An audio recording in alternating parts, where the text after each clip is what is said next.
Buka lembaran hari yang penuh keberkahan bersama kami, Programa 1 RRI Cirebon, kanal informasi dan inspirasi dalam Mutiara Pagi.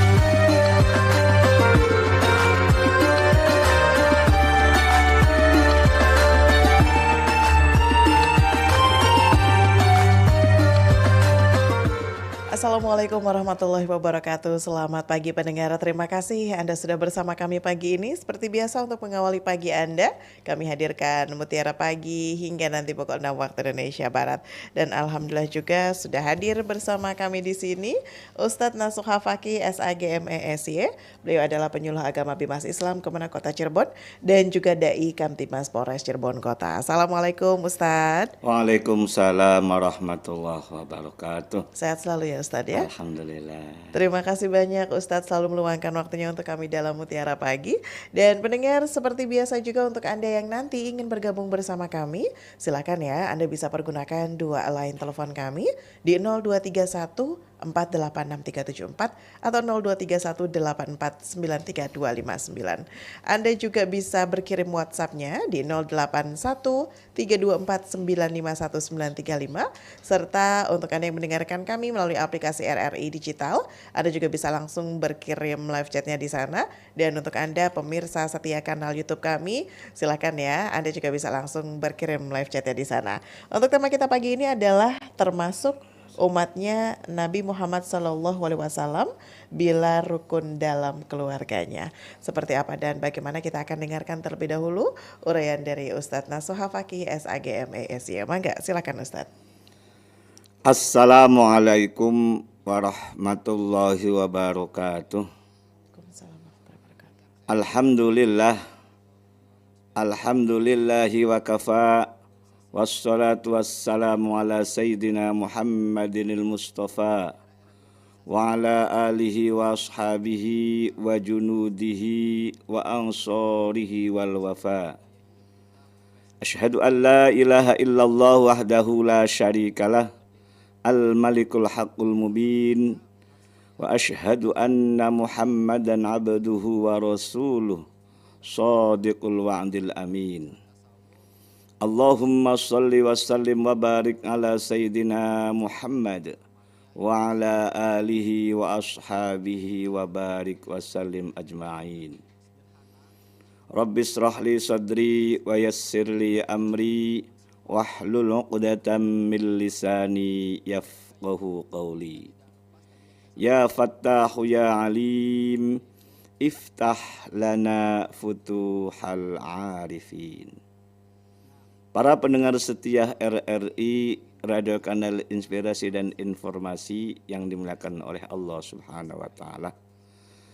Tahadduts bin nikmah, alhamdulillah pada pagi hari ini kita semua telah menikmati karunia dari Allah Subhanahu wa taala berupa nikmat kesehatan, umur panjang, lebih-lebih nikmat iman dan Islam. Mudah-mudahan kita semua termasuk orang yang pandai bersyukur atas nikmat yang Allah berikan kepada kita. Salah satu di antara nikmat bersyukurnya adalah menjalankan salah satu kewajiban umat Islam, yakni thalabul ilmi melalui Mutiara Pagi RRI Cirebon, kanal inspirasi dan informasi. Mudah-mudahan kita semua mendapat ziyadatul ilmi dan mendapat ridha Allah Subhanahu wa taala. Amin. Salawat ma'assalam semoga tercurah limpahkan kepada junjungan kita Nabiyana wa Habibana Muhammad sallallahu alaihi wasallam, dan semoga tersampaikan kepada para keluarganya, para sahabatnya, para tabi'in, tabi'in, dan mudah-mudahan kita selaku umatnya mendapat syafaat ila yaumil qiyamah. Amin, amin, amin ya rabbal alamin. Para pendengar RRI dimanapun berada, pada edisi hari Rabu tanggal 18 September 2024, saya menyampaikan tentang tema termasuk umatnya Nabi Muhammad sallallahu alaihi wasallam bila rukun dalam keluarganya. Tema ini saya angkat berkaitan dengan di bulan Rabiul Awal ini. Dan di bulan Rabiul Awal ini sudah memasuki hari yang 14.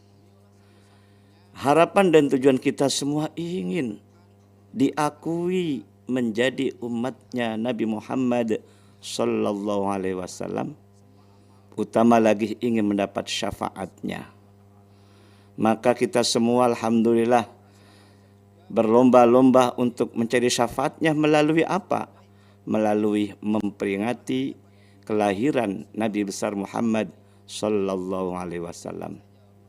Di mana-mana luar biasa mengadakan simtizuror, mengadakan marhaban dan lain sebagainya. Semuanya adalah ingin mengharapkan syafaat, ingin mengharapkan pertolongan dari Nabi Muhammad sallallahu alaihi wasallam. Itu yang kita harapkan. Namun kadang-kadang kita terlena.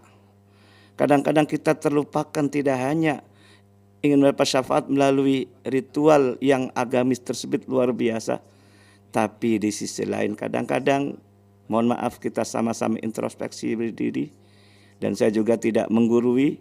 Harapan kita share, saling membagi mana yang terbaik, mana yang tidak. Kadang-kadang kita terlupakan antara keluarga kita sendiri. Kenapa terlupakan keluarga kita sendiri? Keluarga kita ribut kadang-kadang. Bahkan kakang karo adi tukaran. Ada peribahasa Jawa mengatakan sedulur dadi wong sejen. Tapi wong sejen dadi sedulur. Fenomena ini di masyarakat apakah sudah ada? Apakah banyak? Apakah tidak ada? Lah, ini adalah pertanyaan bagi kita semua. Jangan sampai gara-gara peninggalan dari orang tua kita, kakak adik kita, saudara kita, paman bibi kita menjadi masalah. Ini yang kita harapkan. Maka dari itu, ini sebagai otokritik bagi saya pribadi pun, ataupun semuanya, jangan sampai kita satu sisi baik ritual keagamaan yang luar biasa melalui memperingati Maulid Nabi besar Muhammad sallallahu alaihi wasallam, itu yang kita harapkan mendapat syafaatnya. Namun di balik itu kadang-kadang kita menyepelekan dari hadis Nabi, di mana Nabi telah bersabda, laisa minna man lam yarham saghirana walam ya'rif kabirona. Laisa minna, kata Nabi, bukanlah termasuk umatku. Laisa minna, bukanlah termasuk golonganku. Malam ya'rif sohirona, orang yang besar, dalam hal ini kakak, tidak menyayangi adiknya gara-gara masalah peninggalan orang tua. Kenapa? Sebabnya mungkin karena paling besar atau paling tertua dalam keluarganya, maka seluruh aset milik orang tuanya dikuasai oleh kakaknya. Malam ya'rif kabir, ya malam ya'rif walam ya'rif apa? Laisa minna malam yarham sohirona, lam yarham sohirona. Yang besar tidak menyayangi yang kecil. Gara-gara tadi, gara-gara tertua lah, ataupun gara-gara terbesar, ataupun dalam keluarganya paling tahu semuanya. Sehingga harta milik orang tuanya ketika meninggalnya tidak bagi waris. Akibatnya apa? Ketika yang kecil tidak disayangi, lam ya'rif sohirona walam ya'rif kabirona, akhirnya maka tentunya yang kecil pun tidak menghormati yang besar. Ini ada istilahnya sebab musabab atau sebab akibat, atau ibarat aksi dan reaksi kadang-kadang. Maka kata kuncinya adalah orang yang tertua dulu menyayangi yang terkecil ataupun menyayangi adik-adiknya. Di tengah masyarakat itu banyak sekali demikian tuh. Nah, sehingga akibat dari yang besar tidak menyayangi yang kecil, kata Nabi, maka tidak termasuk umatku. Karena akibat dari yang besar tidak menyayangi yang kecil melalui tidak bagi waris, semuanya dikuasai semua oleh kakaknya. Akibatnya yang kecil pun, adik pun tidak menghormati kakaknya. Kalau sudah saling tidak menghormati, kalau sudah tidak saling menyayangi, ujung-ujungnya kadang-kadang orang tersebut itu putus dalam silaturahimnya. Emang satu sisi bagus, rajin mengadakan maulid Nabi dan seterusnya. Tapi sisi lain orang menganggap sepele terutama masalah waris ini. Para pendengar setia RRI, Radio Kanal Inspirasi dan Informasi, yang kita harapkan ini satu sisi kita baik, sisi lain pun harus lebih baik juga gitu loh. Maka pada pertemuan minggu-minggu yang lalu, 2 minggu yang lalu itu kita menyampaikan ilmu waris ini dianggap atau dipandang masih sebelah mata. Padahal kita hidup ini tidak di dunia, yang paling lama itu di akhirat. Di dunia itu hanya mampir ngumbeh, istilah bahasa Jawa itu, hanya sebentar. Tapi akibatnya dengan persoalan peninggalan orang tua, terutama kakak tadi, paling besar sendiri, paling tua sendiri, kemudian menguasai harta milik orang tuanya. Sehingga adik-adiknya yang kecil tidak diberi. Akibatnya yang kecil pun akan tidak menghormati kakaknya. Akibat dari kakak tidak menyayangi yang kecil. Ini jelas sekali dalam hadis Nabi itu. Laisa minna malam yarham sohirona walam ya'rif kabirona. Bukanlah termasuk umatku, kata Nabi, yang besar tidak menyayangi yang kecil. Akibatnya yang besar tidak menyayangi kecil, yang kecil pun tidak menghormati yang besar. Itulah otokritik bagi kita, sejauh mana kita dalam keluarga. Apakah rukun? Apakah hidup damai? Apakah menjaga kerukunan dalam keluarga? Apalagi orang tua di alam barzah. Kalau kelihatan rukun semua, kakak adiknya rukun semua, dengan setelah membagi harta waris, maka senang tentunya orang tua di alam barzah. Sebaliknya, belum dibagi waris saja, karena masih dikuasai oleh orang yang tertua sumpama. Orang tua di alam barzah itu nangis. Dalam hadis Nabi itu, semalamnya saja ketika hartanya tidak segera diwaris, nangisnya 1000 kali dengan rintian dan tangisan. Memanggil-manggil sanak familinya, saudaranya, kakak adiknya, terutama anak-anaknya. Dan bahkan orang yang meninggal dunia itu dalam Al-Quran surat Ar-Rahman melihat kita. Bagaimana Allah telah berfirman, bainahuma barzahun la yabghiyan. Di antara dua alam, yakni alam dunia dan alam akhirat, di tengah-tengahnya ada barzah. Bainahuma barzah. Kita ketahui semua apa yang dimaksud barzah. Nama lain dari alam kubur. Berarti kalau alam barzah berarti orang tua ketika meninggal ada di alam kubur. Atau sebaliknya, orang yang ada di alam kubur sama dengan ada di alam barzah. Tapi la yabghiyan, tidak bisa dilalui barzah itu. Maka apa pengertian dari barzah tersebut? Menurut Profesor Dr. Quraish Shihab sebagai salah satu ahli tafsir di Indonesia, dalam kitab Al-Misbahnya itu, barzah itu dimaknani pembatas. Pembatas antara dunia dan akhirat adalah pembatasnya bagaikan dinding, tapi dindingnya dinding kaca. Ini kata beliau, Profesor Dr. Quraish Shihab itu. Kalau kita menyadari kalau dinding-dinding kaca, tembus pandang, melihat ada di luar rumah kalau seandainya rumahnya itu berupa dindingnya dinding kaca.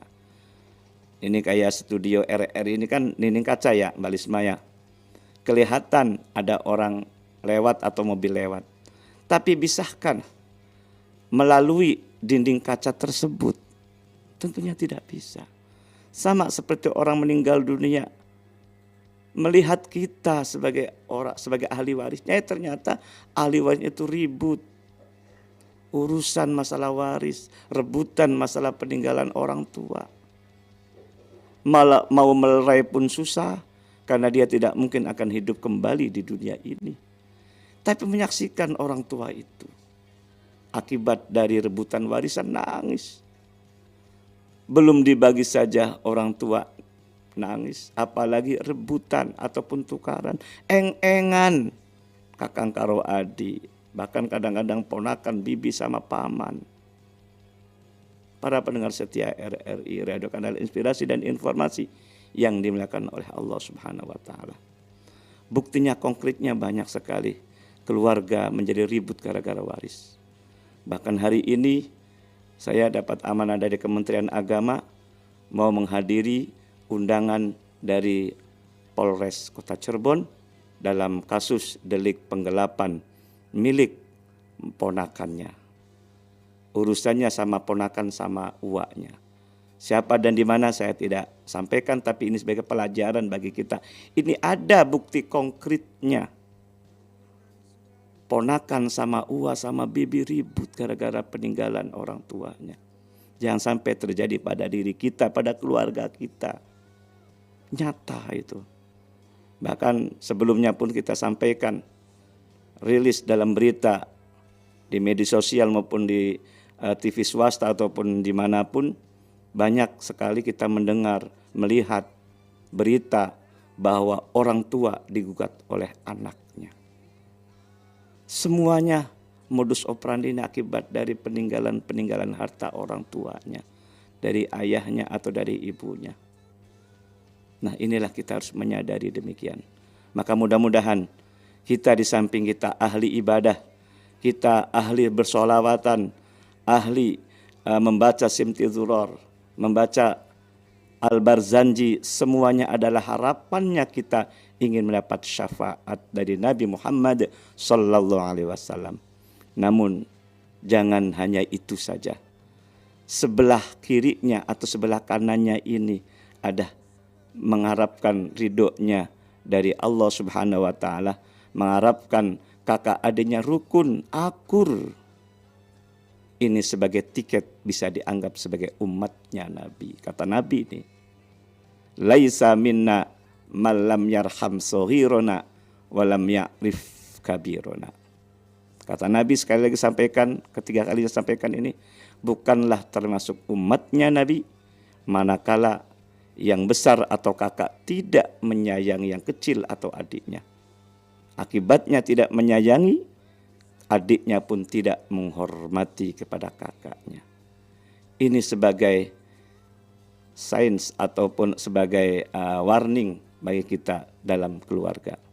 Mari kita bersama-sama duduk bersama untuk mengenai persoalan harta-harta peninggalan orang tua. Segera dibagi dan bagiannya sudah porsinya jelas sekali dalam Al-Quran, surat An-Nisa ayat 11 dan 12. Mudah-mudahan kita bisa menjalankan apa yang ada dalam Al-Quran. Jangan hanya sekedar kita imani saja, tapi kita amalkan dalam Al-Quran tersebut. Demikian mudah-mudahan apa yang saya sampaikan menjadikan pelajaran bagi kita dan bukan menjadi saya, bukan menghormat, bukan menggurui, tapi kita saling mengingat satu dengan yang lain. Wa tawasau bil haq. Saling menasihat dalam kebenaran. Demikian Mbak Lisma, terima kasih. Mari kita bersama-sama untuk diskusi interaktif melalui Mbak Lisma. Baik, terima kasih Ustadz, dan silakan pendengar untuk Anda yang ingin bergabung bersama kami, silakan ya, Anda bisa pergunakan line telepon kami di 0231 486374 atau 0231 8493259. Anda juga bisa berkirim WhatsApp-nya di 081324951935, dan untuk Anda yang mendengarkan kami melalui aplikasi RRI Digital juga bisa langsung berkirim chatnya di sana, dan untuk Anda yang menyaksikan langsung siaran kami melalui kanal YouTube RRI Cirebon juga bisa langsung berkirim live chatnya di sana. Baik, kita langsung sapa yang sudah bergabung di line telepon 59. Assalamualaikum. Waalaikumsalam warahmatullahi wabarakatuh, Mbak Isma Yuliasari. Iya Bu Indra, sehat ya? Alhamdulillah. Alhamdulillah. Sehat walafiat. Alhamdulillah. Siapa operator dan teknisinya, Mbak Isma? Dengan Mbak Lela pagi ini Ibu. Woi, Mbak Lela yang tambah cantik. Amin, alhamdulillah. Mangga Ibu silahkan. Terima kasih. Assalamualaikum Ustadz Kiai Haji Nasuha Fakih SAG MESI. Waduh, Wabarakatuh. panjang sekali ya Pak Ustadz. Messi. Iya, berkenaan dengan kebenaran ini ya, mungkin tidak menyangkut waris saja ya Pak Ustadz. Kadang-kadang hati ini ingin mengikuti yang benar. Nah, tapi mungkin tidak mampu untuk memikirkannya. Ada hadis ya Mbak Iswa, kalau kamu tidak mampu berpikir, ikuti pemimpinmu, begitu. Nah, tapi zaman sekarang juga mana pemimpin yang dapat diikuti ya? Semua mencontohkan tidak rukun, di mana-mana terjadi perpecahan dan merasa dirinya lah yang paling benar. Akhirnya ya udah, coba kita lihat, barangkali kalau lebih banyak itu lebih benar. Misalnya dari 17 orang, 14 berpendapat demikian, 3 berpendapat demikian. Wah, tapi masyarakat umat mengatakan, belum tentu, belum tentu yang banyak itu benar. Pertahankanlah keyakinanmu, walau kamu hanya seorang diri merasa benar. Nah, bagaimana kami harus mengambil sikap ini, Pak Ustadz Nasuha Fakih? Terima kasih. Terima kasih Mbak Isma. Sama-sama Ibu. Assalamualaikum warahmatullahi wabarakatuh. Waalaikumsalam warahmatullahi wabarakatuh. Mangga, silakan Ustadz. Terima kasih Bunda Indra yang begitu luar biasanya dapat penghargaan pendengar yang luar biasa. Walaupun saya tidak hadir, tapi mengikuti acara. Alhamdulillah, terima kasih Ustadz. Kaitannya dengan masalah hati ya, dengan aplikasi implementasinya itu kata yang bertolak belakang. Emang hati itu mengakui atas kebenarannya, tapi susah sekali untuk mengamalkannya itu.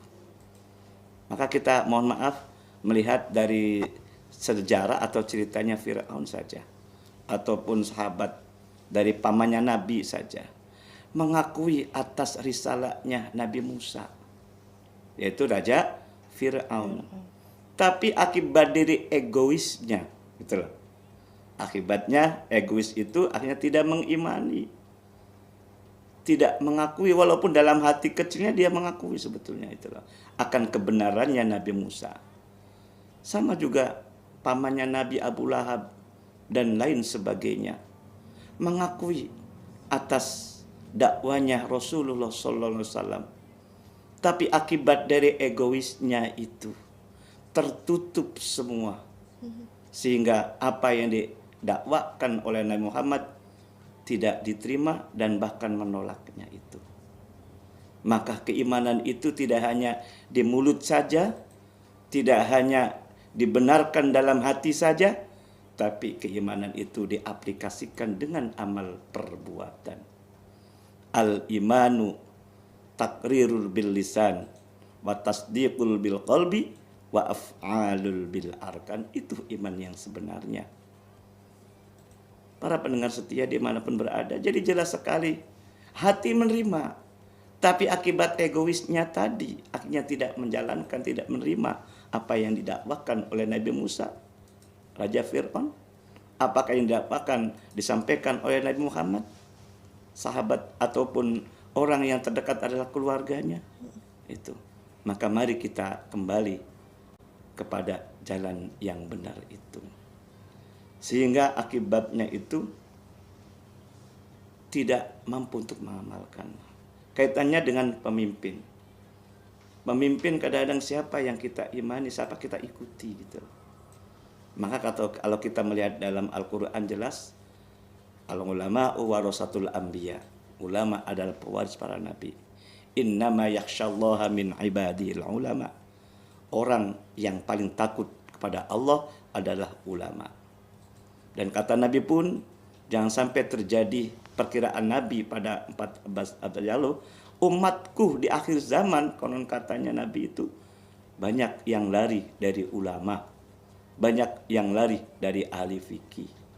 Semuanya ingin membenarkan pendapatnya sendiri, tidak bertanya kepada Nabi, tidak bertanya kepada ulama. Ulama adalah implementasi dari Nabi Muhammad SAW. Akibatnya dirilah yang paling benar katanya. Tidak bertanya kepada orang yang ngerti. Padahal disuruh oleh Allah juga. Yakni fas'alu ahla dzikri in kuntum la ta'lamun. Persoalan masalah waris, kalau kita kembali pada waris ya. Waris kan masalah harta itu loh. Akibat dengan harta kadang-kadang lebih tinggi egoisnya. Ingin bagaimana cara mendapatkan hak yang besar. Dengan wangsalan menurut saya akibat harta menjadi gelap mata. Jangan sampai terjadi kan gitu. Iya. Maka dari itu sudah menjadi salah tapi kaprah. Kalau kita melihat dari wangsalan dari Bunda Indra antara 17 dan 3 itu loh. Yang 7-nya itu seakan-akan benar, yang 2-nya, yang 3-nya itu benar tapi seakan-akan salah. Mana di antara masalah waris tentang mengenai 2:1, terus terang saja. Masalah harta waris masalah itu. Masalah 2:1 itu menjadi pembenaran walaupun salah. Akibatnya salah menjadi kaprah. Kata Bunda Indra, yang banyak belum tentu benar. Benar juga itu. Yang sedikit inilah benar, tapi banyak orang yang tidak mengikutinya. Masalah warisan, masalah harta, masalah ilmu waris, ini sudah banyak yang mencepelekan. Hadis Nabi jelas sekali dalam 14 abad yang lalu. Wa huwa yunsa.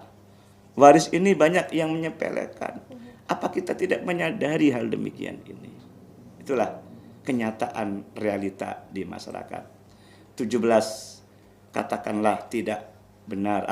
Tidak termasuk benar kalau perilakunya tidak sesuai Al-Quran dan hadis Nabi.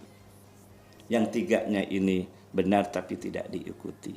Maka dulu masalah Islam memegang api yang bara, di akhir zaman juga sama. Jadi di akhir zaman ini menjalankan ilmu Allah ataupun warisan itu dianggap sepele. Itu. Jadi bagaikan membawa bara api juga itu. Demikian. Baik, terima kasih Ustadz. Selanjutnya kita sapa pendengar yang sudah berkirim WhatsApp dari Aki Gazi di Padirek Majalengka.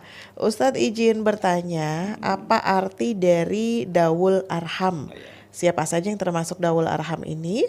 Dan demi keutuhan keturunan dengan azas manfaat, bisakah kemudian harta diberikan ke Darul Arham jika tidak ada Dawul Furudnya?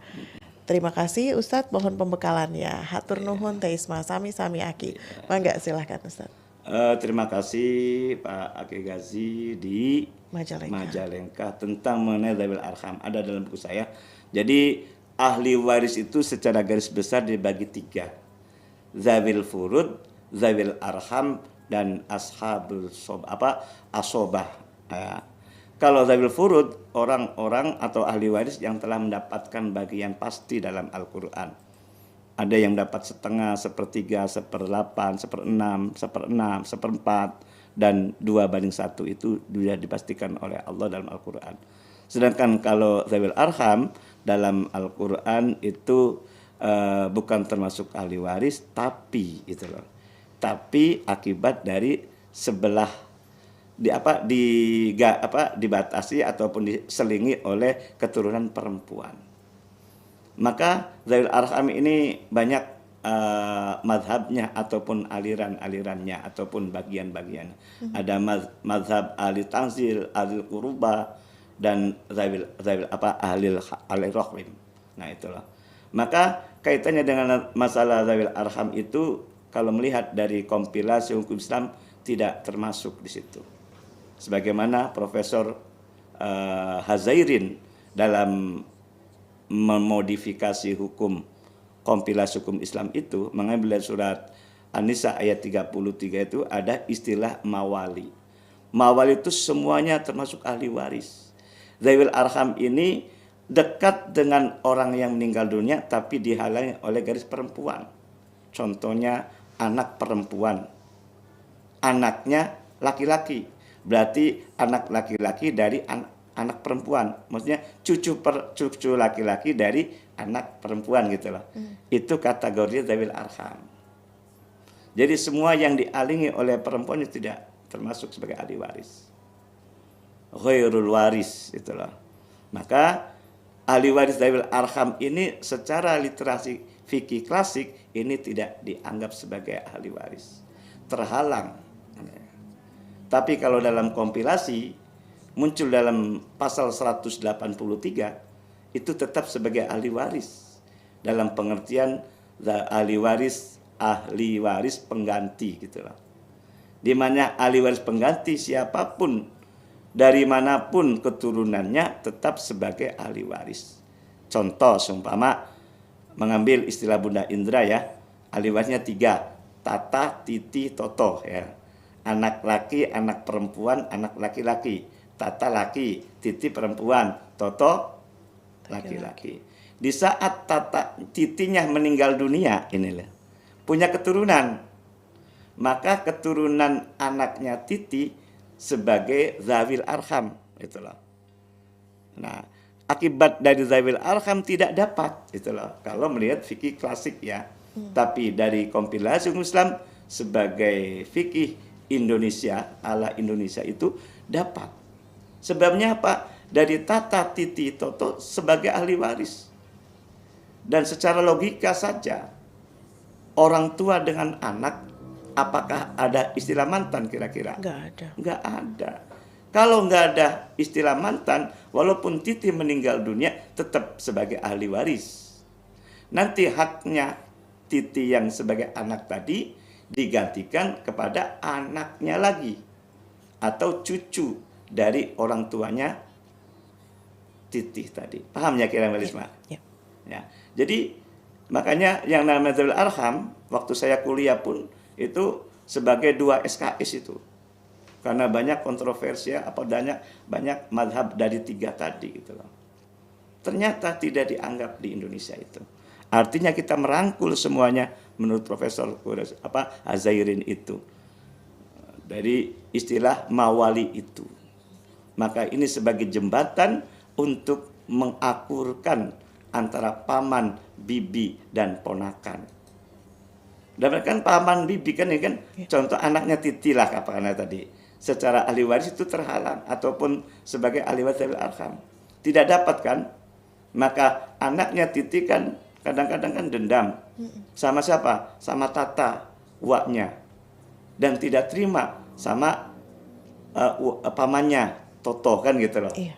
Tata sebagai waknya, Toto sebagai pamannya. Akibat dari tidak dapat itu. Maka alhamdulillah hari Ahad kemarin saya bagi waris juga. Anak yang pertama meninggal dunia. Perempuan.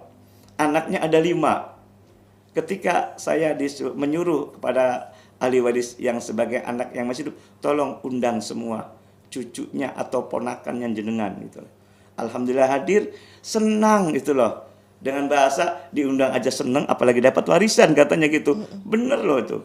Dan saya bukan membagi waris dia dapat bukan dari nalar saya, bukan dari pikiran saya, tapi dari hukum yang ada dalam Indonesia itu, yakni kompilasi hukum Islam. Yakni sebagai ahli waris pengganti. Lebih lengkap dan jelasnya nanti kita bahas masalah mengenai zawil arham nanti. Baik. Ya demikian. Terima kasih Ustadz. Selanjutnya kita sapa juga ada Ibu Purnama. Ustadz, Assalamualaikum warahmatullahi wabarakatuh. Alhamdulillah senang bisa bergabung lagi Ustadz. Semoga Ustadz sehat selalu. Amin. Izin bertanya Ustadz, ini pertanyaannya lumayan banyak Ustadz, ada 3. Purnama dari mana Ibu Purnama nih? Ibu Purnama ini nggak disampaikan Ustadz. Biasanya kenal ya, nggak apa-apa. Iya. Pertanyaan yang pertama, andai orang tua sudah menghibahkan atau mewariskan hartanya dan sudah diselesaikan semua urusan harta kepada anak dan saudaranya, apakah itu artinya orang tua sudah tidak punya tanggung jawab lagi tentang hartanya, sehingga nanti malaikat tidak akan bertanya lagi nih tentang dari mana dan untuk apa rezeki yang didapatkan? Mangga Ustadz, ini yang pertama dijawab dulu. Ya. Kaitan dengan masalah orang tua sudah banyak kenyataan menghibahkan sebelum orang tua meninggal dunia. Iya. Nah, banyak sekali itu loh. Maka kalau hibah, kalau kita melihat dari hukum, mubah. Tapi kalaupun terpaksa orang tua hibah kepada anak, tidak boleh semuanya. Maksimal sepertiga. Walaupun tadi ulama juga banyak, ini sah-sah saja gitu loh. Tapi kan jelas sekali, kalau orang menghibahkan semuanya kepada anak waktu hidup, berarti orang tua sama seperti menghilangkan hukum waris. Sementara hukum waris fardu ain gitu loh. Jadi kalaupun sayang sama anak, boleh itu suatu kewajaran gitu loh. Dengan ada istilah juga kasih sayang orang tua sepanjang masa. Tapi jangan hanya itu saja, dilihat dari berikutnya. Kasih sayang anak kepada orang tua hanya sepenggalahan. Maka jangan semuanya diberikan kepada anak saat waktu hidup, sehingga sengsara orang tuanya waktu tuanya itu. Gitu ya. Baik. Kalau seandainya terpaksa ataupun sudah sudah kadung lah bahasa Jawa. Iya, udah atau terlanjur. Istilah sudah nasi jadi bubur gitu loh. Tinggal buburnya jadi bubur ayam. Bagaimana supaya buburnya biar enak jadi bubur ayam kan loh. Jadi artinya kalau bisa direkonstruksi ulang, kalau ingin menyelamatkan orang tua. Ada istilah orang tua sudah wasiat katanya. Iya. Sudah beres semua. Sudah Ustaz. beres semua katanya. Tetapi orang tua mohon maaf itu menyalahi aturan Islam. Kan kata Nabi dalam hadisnya kan la ta'ata li makhluqin fi maksiatin khaliq. Enggak usah taat kepada makhluk sekalipun makhluk itu berupa orang tua kita. Sebabnya apa? Orang tua kita melanggar syariat, bermaksiat kepada Khaliq, kepada Sang Pencipta. Apa melanggar Sang Penciptanya? Ya tadi, belum waktu bagi-bagi dibagi. Belum saatnya memberikan semuanya kepada anak, langsung memberikan. Itu hibah, itu sifatnya itu jaiz, wenang, boleh dilaksanakan, boleh tidak, tapi maksimal sepertiga kalau mau memberikan. Jadi kewajiban orang tua kepada anak sampai kapan sebetulnya? Kewajiban orang tua ke anak sampai anak itu menikah. Karena kalau sudah menikah, an-nikahu miftahu rizki, kata makalah itu. Dengan nikah itu akan diberikan keluasan rizki. Allah memberikan kepada anak tersebut.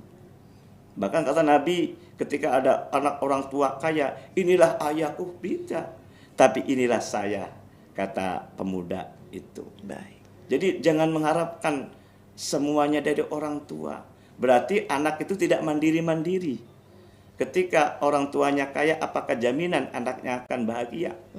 Nah, di situ kita menyadari semua. Itu demikian. Baik, terima kasih Ustadz. Yang kedua, apakah ketika kita mimpi tentang orang tua yang sudah tidak ada, benar tidak itu kalau mimpi itu bunga tidur, dan orang yang sudah meninggal itu nggak mungkin bisa menemui kita yang masih hidup, sekalipun dalam mimpi? Oke, dengan mimpi, testimoni. Jadi ketika harta milik orang tua belum diwaris, dan orang tua telah meninggal dunia, ini masalah dulu ya, maka setiap malamnya orang tua itu memanggil-manggil sanak familinya termasuk anak-anaknya 1000 kali dengan rintihan dan tangisan. Kalau sekiranya hartanya tidak segera diwaris, seringnya itu atau testimoni dari ahli waris sering ngimpi. Ngimpinya orang tua itu kelihatan orang mimpi itu sedih gitu loh. Walaupun orang tua tidak bicara. Iya. Dan ketika meninggal dunia tidak akan bicara, tapi diimpeni terus ning anak-anake, itulah. Kalaupun lain masalah warisan, kalau seandainya kita mimpi sebagai bunga tidur, yang memang demikian, itulah. Bahkan ketika sebelum belum tidur kemudian tidak baca sholawat Nabi, tidak wudu dulu, kadang-kadang mimpinya itu medeni kadang-kadang.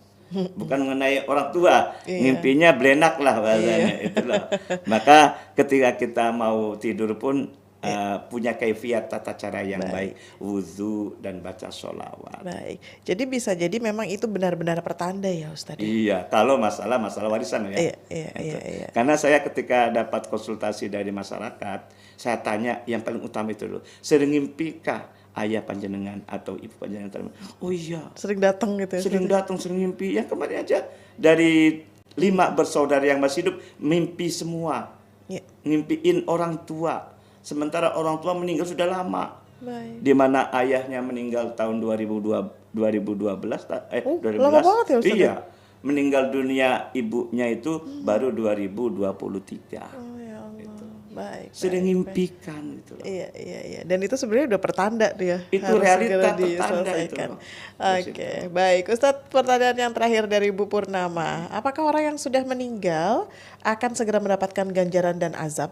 Atau menunggu nanti ketika kiamat terlebih dahulu? Mohon iya. penjelasannya. Ya, dalam istilah siksa kubur berarti ya. Iya. Memang dalam salah satu literasi kan dari Nabi juga ada di saat ahli warisnya menguburkan keluarganya yang telah wafat dan telah dikuburkan, 1 langkah dari kubur itu akan didatangi siapa? Dua malaikat kan, Munkar wa Nakir. Dari 2 malaikat ini tergantung amal ibadahnya. Ketika amal ibadahnya orang tersebut itu soleh, baik, itu ramah tamah gitu loh. Ini dalam kitab ya, ini ceritanya ini. Nah, kemudian ditanya orang itu walaupun dulunya tidak menghafal, karena ahli ibadah mudah mudah menjawab pertanyaan dari malaikat Munkar dan Nakir. Tapi ketika waktu hidupnya itu tidak beribadah, jauh dari agama dan seterusnya, dilalaknya itu kalau katanya malaikatnya itu serem gitu loh. Katanya gitu ya, Ustaz. Ya, saya kan katanya sebelum saya belum mati sayanya masalahnya.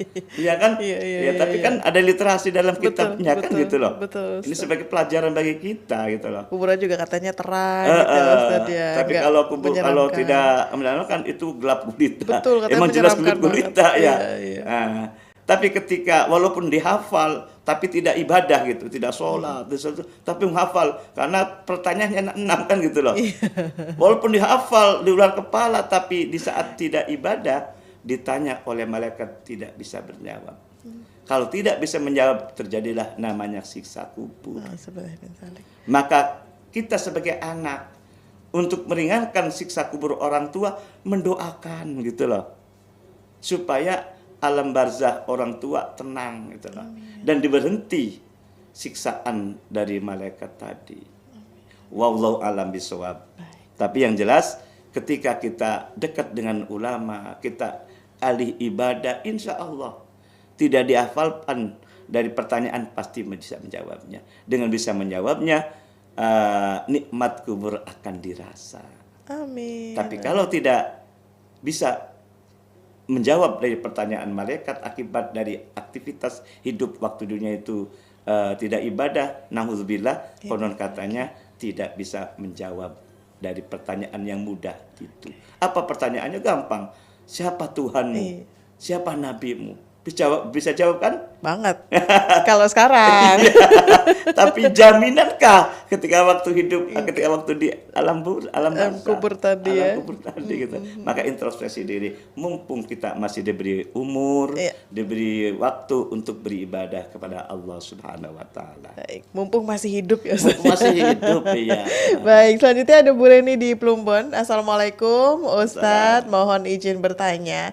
Jika ada keluarga yang hidupnya dengan saudara-saudaranya, ini selalu saja ada permasalahan, nggak rukun, selalu ingin menang sendiri. Apakah ini juga termasuk kategori tidak termasuk umatnya Nabi Muhammad? Mohon pencerahannya, Ustadz. Terima kasih. Kita bicara pada pagi hari ini ada dasarnya. Yakni hadis Nabi tadi. Laisa minna malam yarham sohirona walam ya'rif kabirona. Satu sisi kita ingin menjadi umatnya Nabi, kan itu loh. Melalui sholawat Nabi, melalui memperingati maulid Nabi. Tapi sisi lain, itu saya tegaskan lagi, keluarganya tidak akur gitu loh. Tidak harmonis, kakang karwa ditukaran baik, ngono loh. Sedulur dadi wong sejen. Malah wong sejen dadi sedulur. Berarti ini kata Nabi bukan umatku, gitu loh. Maka ayo bersama-sama kita hebat. Acungan jempol bagi orang yang bersolawat Nabi, orang yang memperingati kelahiran Nabi. Tapi sisi lainnya jangan dilupakan. Keluarga itu adalah orang yang terdekat dengan kita. Maka kata Nabi dalam hadis yang lain mengatakan, la tadkhulul jannata qatimur rahim. Tidak bisa masuk surga orang tersebut manakala putus silaturahim. Dilihat putus level apa akibatnya, dari apa sebabnya. Ternyata masalah harta peninggalan orang tua juga. Tidak sedikit gara-gara peninggalan orang tua menjadi ribut kakak adiknya. Jangan sampai. Ingat, keluarga itu yang terdekat, orang yang menyelamatkan kita pula. Dan orang yang mendoakan kita, itulah. Jadi bersama-samalah, satu sisinya kita yes, sisi yang lain kita harus yes. Bukan yes no ya. Ya, yes dalam sholawat tapi keluarganya no. Itu jangan itulah. Harus seimbang gitulah. Oke, berarti artinya mohon maaf Ustadz, kita harus mengalahkah begitu? Tadi kan disampaikan bahwa keluarganya dia yang selalu menang sendiri. Itu kan kadang bikin kita ya udahlah gitu, daripada ketemu ribut terus mendingan gak usah Memang ketemu. harus ada salah satu di antara yang ngalah gitu. Ngalah bukan berarti kalah. Berarti yang waras ngalah ya. Harus kita merangkul. Selama ada 5 anak. Iya. 5 anak kan karakternya sama enggak? Enggak. Padahal itu kayak ibu sama padahal. Iya, satu kandung ya. Itu nyata itu. Maka yang seandainya yang 5 itu ada yang ngerti tentang mengenai apapun, maka kita rangkul. Kalau masalah waris pun harus ada yang ngalah. Tapi tetap apapun persoalan dalam keluarga, jangan menurut dia. Jangan menurut ukuran kita. Jangan ukuran egois, nanti kan menjadi benar masing-masing. Maka bertanyalah kepada ahlinya. Yakni kepada siapa? Para ulama, para ahli fikih, supaya jelas apa yang kita dapatkan hartanya barokah. Amin, amin, amin. Baik. Kata disinyalir oleh Nabi nih. Di akhir zaman kata Nabi, umatku banyak yang lari dari ulama, umatku banyak lari dari ahli fikih. Masalah waris itu menang-menang dewek. Baik. Ngaku bener dewek. Tanyalah kepada ahli fikih, tanya pada ulama. Yang terdekat jangan jauh-jauh lah. Ya di situ. Siap. Baik Ustadz, ini sayang sekali waktu tinggal sedikit lagi, mangga sebagai penutup Ustadz. Terima kasih Mbak Lisma dan para pendengar dimanapun berada. Ayo kita bersama-sama meriahkan di bulan Maulid Nabi dengan membaca kitab Al-Barzanji, kitab Simtizuror, dan kita memperbanyak sholawat kepada Nabi Muhammad sallallahu alaihi wasallam. Namun tidak berhenti sampai situ, tapi ingat saudara kita, orang yang terdekat kita, jangan sampai menjadi orang lain. Jangan sampai jauh dari saudara kita. Jangan sampai ada ibarat sedulur dari wong sejen, jangan. Sedulur tetap sedulur. Wong sejen bisa jadi sedulur, enggak apa-apa. Tapi jangan sampai dibalik. Sedulur jadi wong sejen, sejen jadi wong sedulur.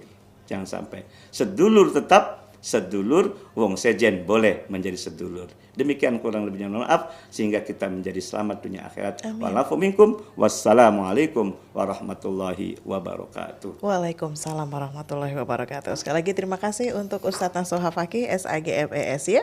Beliau adalah penyuluh agama Bimas Islam Kemenak Kota Cirebon, sekaligus juga Dai Kamtimas Polres Cirebon Kota. Terima kasih sekali lagi Ustadz, sehat selalu. Dan pendengar, tanpa terasa hingga di sini kebersamaan kami menemani Anda dalam sajian Mutiara Pagi kali ini. Terima kasih sekali lagi dan semoga perjumpaan kita semakin memperkuat dan mempertebal keimanan kita kepada Allah Subhanahu wa taala. Amin amin ya rabbal alamin. Kami pamit. Wassalamualaikum warahmatullahi wabarakatuh.